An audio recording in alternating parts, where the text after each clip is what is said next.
29품으로 넘어가겠습니다. 만일 어떤 사람이 열애께서 오기도 하고 가기도 하고 앉기도 하고 눕기도 한다면 이러한 사람은 내가 말한 뜻을 알지 못한 것이다. 왜냐하면 열애란 어디로부터 온 바도 없으며 또한 어디로 가는 바도 없으므로 열애라고 이름하느니라는 구절입니다.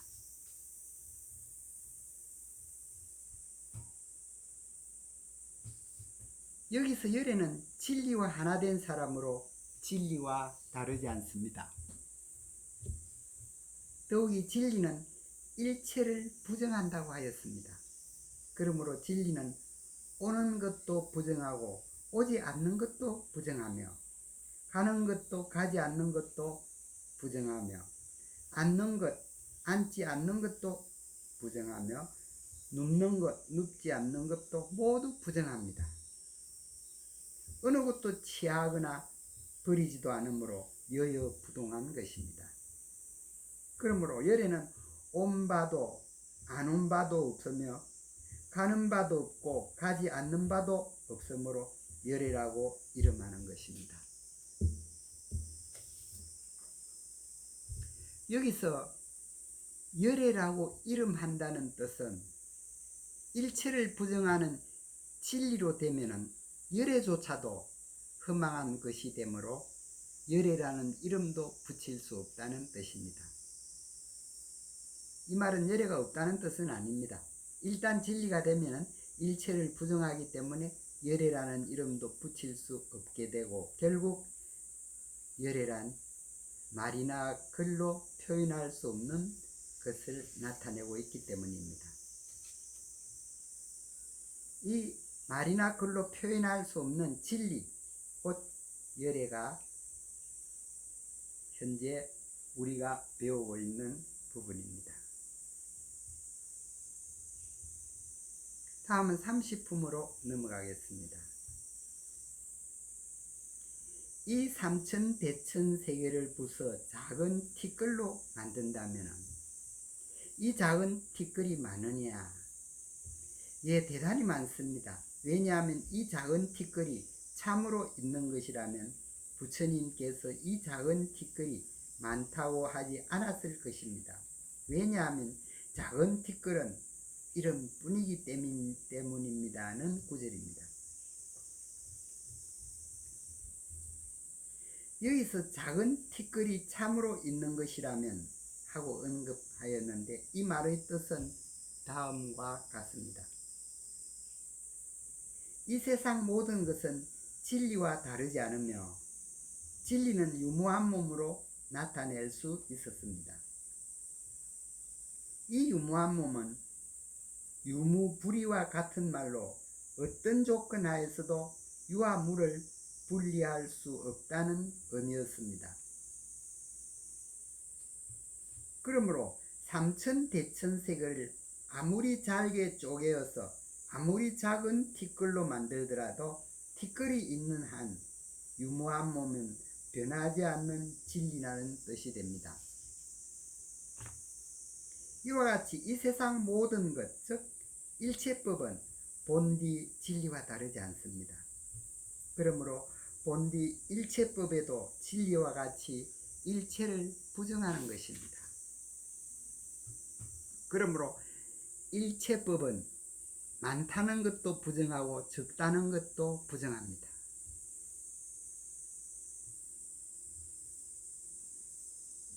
여기서 작은 티끌 역시 일체법 중의 하나이므로 작은 티끌 역시 참으로 있는 것이라면 많다 적다 할 수 없다고 설하고 있는 것입니다.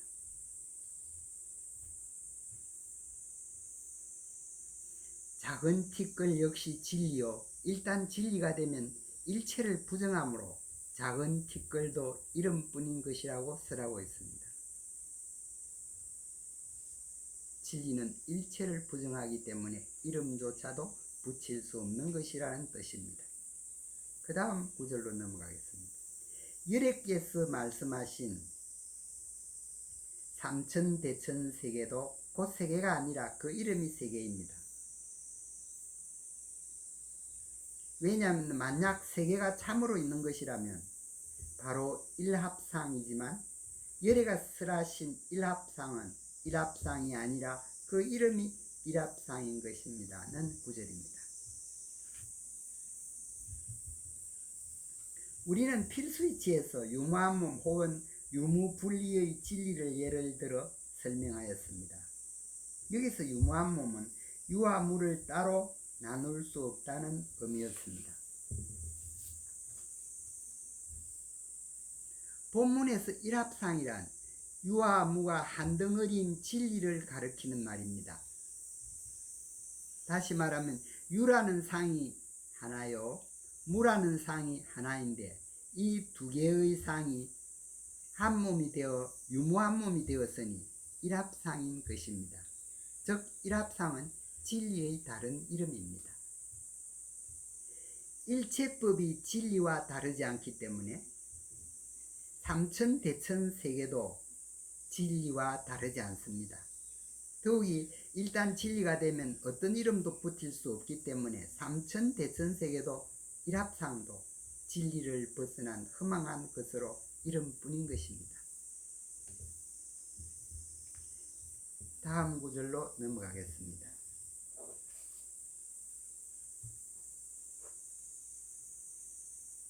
수고리야, 일합상은 곧 말로 표현할 수 없는 것이지만 단지 범부들은 그 사에 집착하느니라는 구절입니다.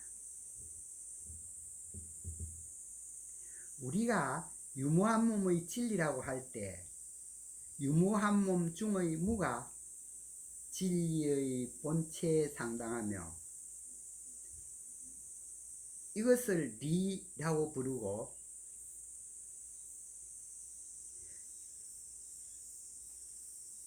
유는 진리의 작용으로 나타났으므로 사라고 부르고 있습니다.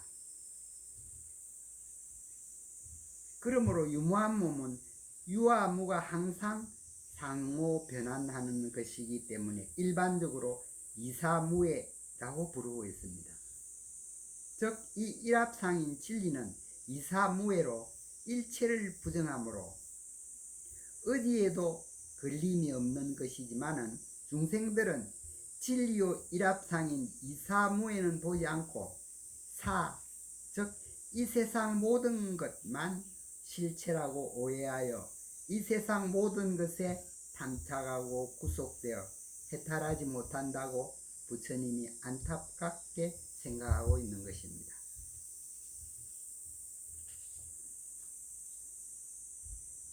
다음은 31품으로 넘어가겠습니다. 수불이야, 가장 높고 바른 깨달음의 마음을 낸 사람은 법에 대하여 마땅히 이렇게 알고 이렇게 보고 이렇게 믿고 이해하여 법이라는 상을 내지 말아야 한다. 수보리야, 법이라는 상도 열애가 법이라는 상이 아니라고 설하는 것이니 그 이름이 법이라는 상이니라는 구절입니다.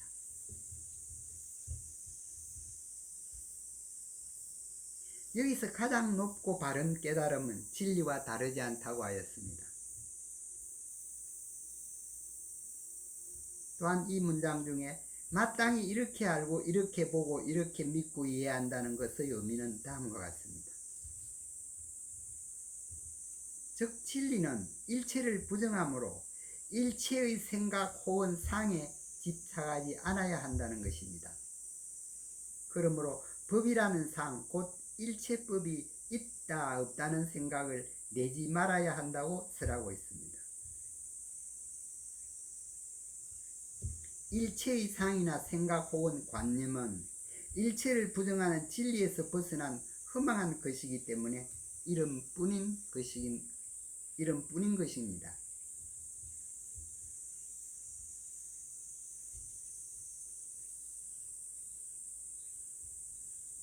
지금까지 살펴본 바와 같이 금강경은 일체를 부정하는 진리를 여러 각도에서 조명하여서 진리의 참뜻을 완전히 체득하도록 같은 내용을 반복해가면서 설하고 있습니다. 우리가 태어나 엄마라는 말 한마디를 배우는데도 수없이 반복해 듣고 따라했습니다. 진리도 이와 같습니다. 이제까지 우리는 태어나서 진리를 다룬 적이 없습니다. 그러므로 반복해서 울자들이 진리를 수련하도록 다양하게 설하고 있는데 이것이 금강경의 뛰어난 점이라고 할 수 있습니다.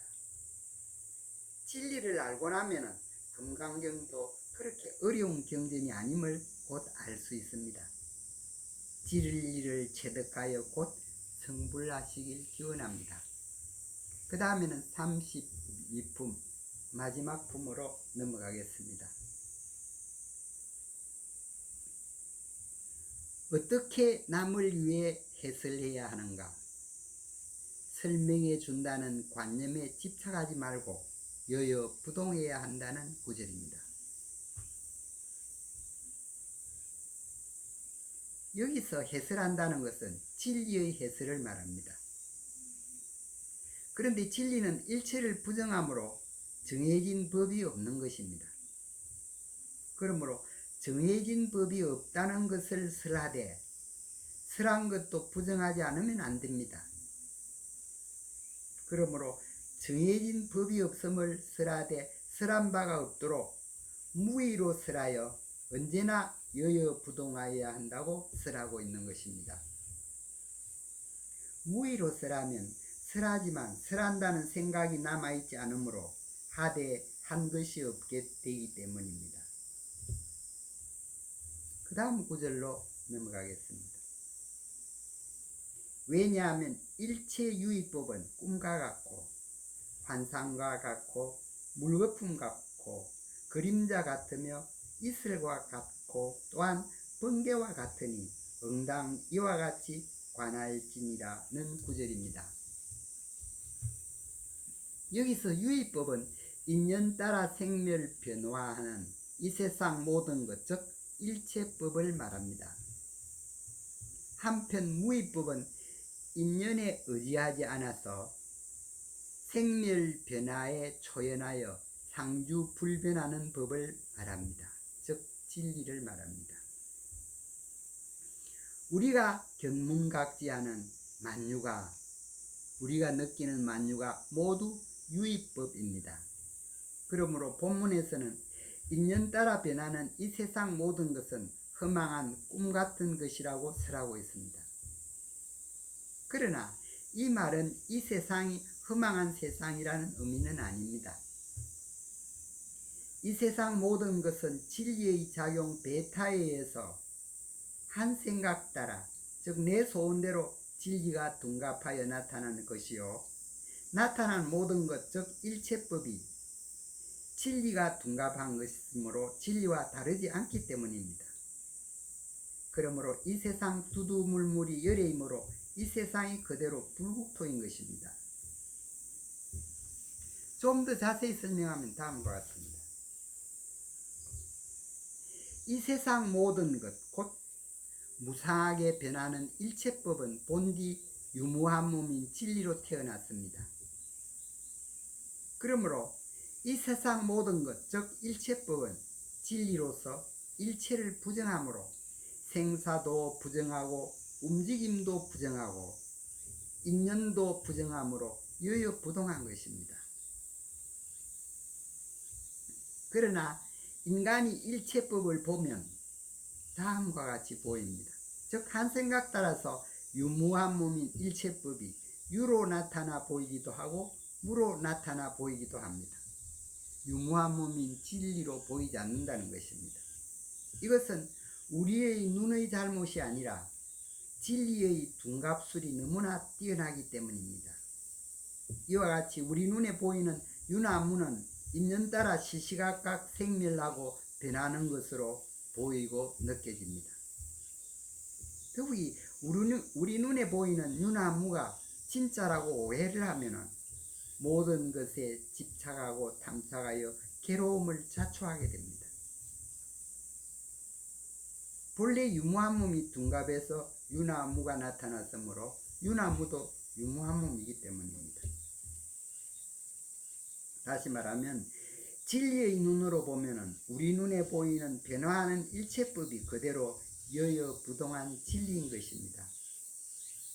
즉 일체유의법 그대로 무의법인 진리인 것입니다. 그러므로 부처님께서는 변화무쌍한 유의법의 본질이 본디 여여부동한 진리요 무의법으로 집착할 것이 없는 것이니 유의법에서 벗어나 무의법으로 일체의 집착에서 벗어나 해탈하라고 설하고 있는 것입니다. 진리가 무아요 무의법이기 때문입니다. 이상으로 진리로 새롭게 풀이한 금강경 해설을 모두 마감하겠습니다. 끝까지 경청해 주셔서 대단히 감사합니다. 성불하셔서 새로운 걸림없는 삶, 기쁨과 행복이 가득한 삶을 살아가시길 기원합니다. 감사합니다.